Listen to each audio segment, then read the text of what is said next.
Bismillahirrahmanirrahim. This session we are going to explain the heart. As you know, if you imagine that my hand is the diaphragm, the heart is going to lie in one of the surface that we call the inferior surface on the diaphragm. So here you can find the anterior surface, inferior surface or diaphragmatic surface, right surface, left surface. Base will be here in the right side backward, and apex is here forward, downward in the left side. As you know, the 2/3 of the heart is visible in the left side of the thorax cavity. The heart consists of 4 chambers: right atrium, right ventricle, left atrium, and left ventricle. The sulcus coronary is visible here. Sulcus coronary is a sulcus that it is going around the heart and divide both atrium to both ventricle in anteriorly and posteriorly. The sulcus coronary is visible here. Also, from the external view, here I am able to show you the anterior interventricular sulcus, and here I am able to show you the posterior interventricular sulcus too. Now we are going to open the right atrium to be able to explain the right atrium. This muscular pouch we call the right auricle. Right auricle is going to connect inside of the lumen of the right atrium. Anterior wall of the right atrium, the origin comes from the proper atrium during the embryonic period. So when we cut and we open, we can find the pectinate muscle. But the posterior surface of the right atrium is smooth because this part origin from the sinus venosa. From the external view, if you look at vena cava superior, and here you are able to look at vena cava inferior orifice and vena cava superior orifice. From the external view, here I am able to show you the sulcus terminalis. If I go inside of the right atrium, this part I am able to show you the crista terminalis.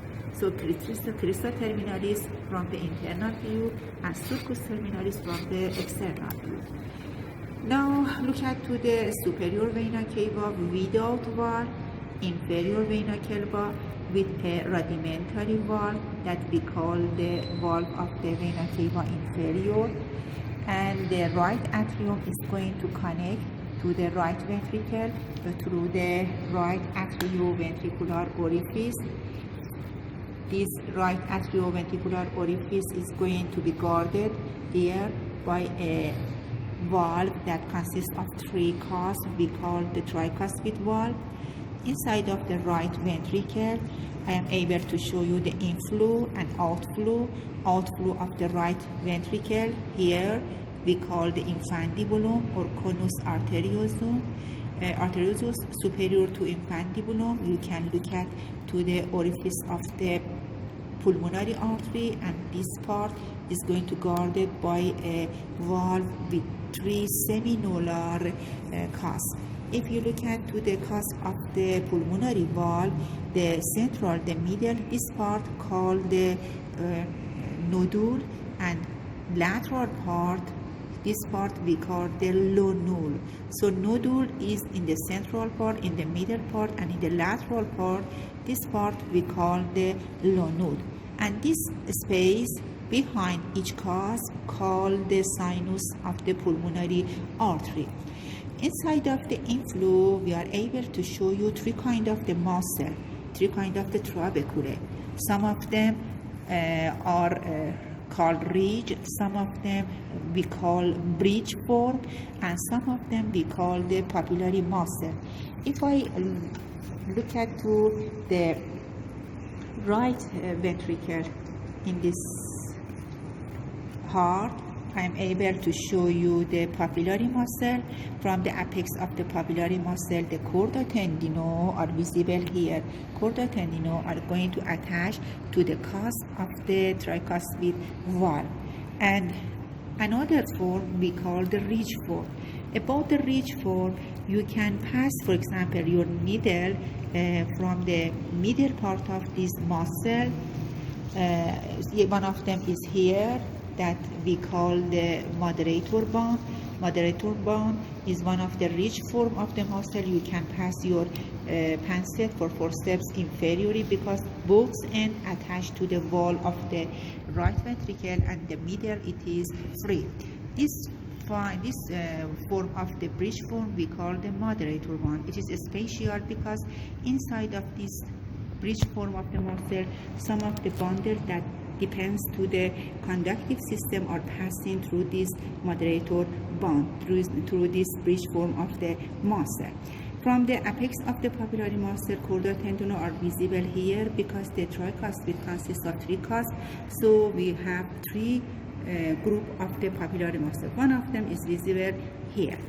Now we come back to the left atrium. Left atrium is going to form most part of the base of the heart, and if we open the left atrium, we are able to find in each side the opening of the pulmonary vein. In each side, two pulmonary veins without any valve. They are going to open inside of the left atrium. Left atrium is going to connect to the left ventricle through the left atrioventricular orifice, and this orifice is going to be guarded by a cusp, by a valve that consists of two cusps, so we call the mitral or bicuspid. Again, inside of the left ventricle, we are able to show you two groups of the papillary muscle. Some of the muscle we call the ridge, and some of them we call the bridge.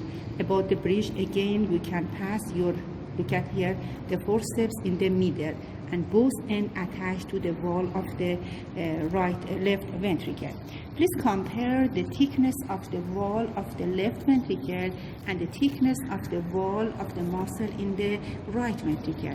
As you find, in the left ventricle it is 3 times thicker because the blood pressure in the left ventricle is more than the right ventricle.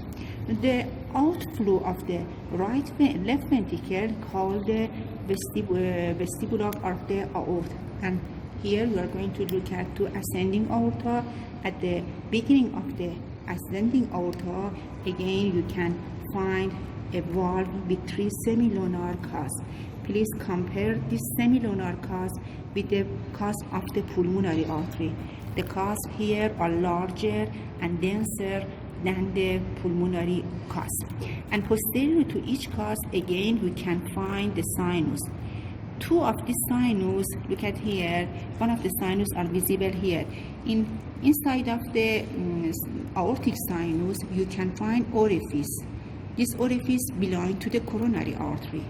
So we have 3 sinus of the aortic, and 2 of them you are going to find 1 orifice, and each of them belong to the 1 coronary.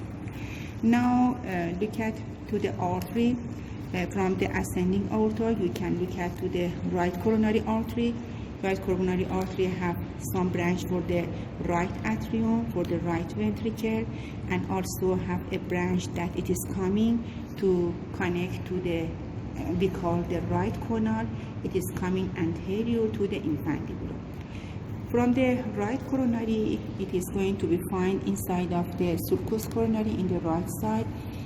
Have a large branch that called the right marginal branch, and it is going in most of the heart continue and go inside of the posterior interventricular sulcus, and this part the name changed to posterior interventricular artery.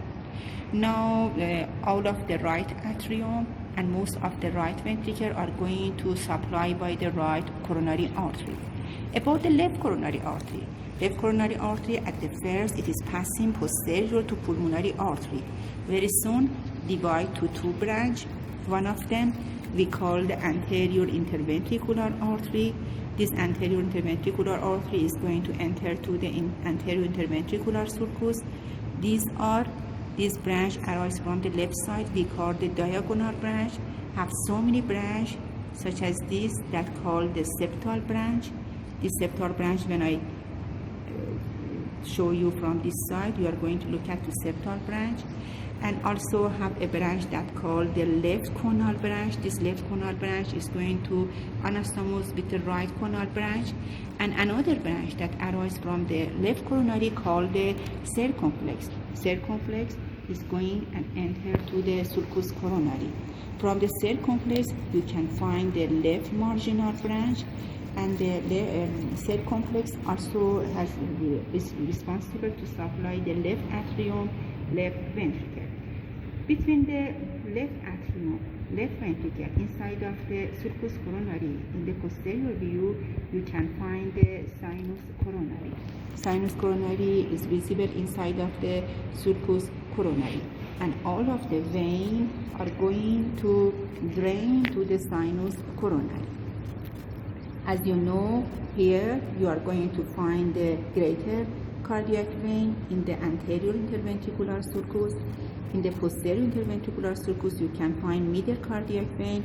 Posterior to the left ventricle, you can find the posterior ventricular sulcus vein, and here also you are going to look at to the left marginal vein. All of them are going to drain to the sinus coronary. Between the right atrium and right ventricle, you can look at to the lesser or small cardiac vein.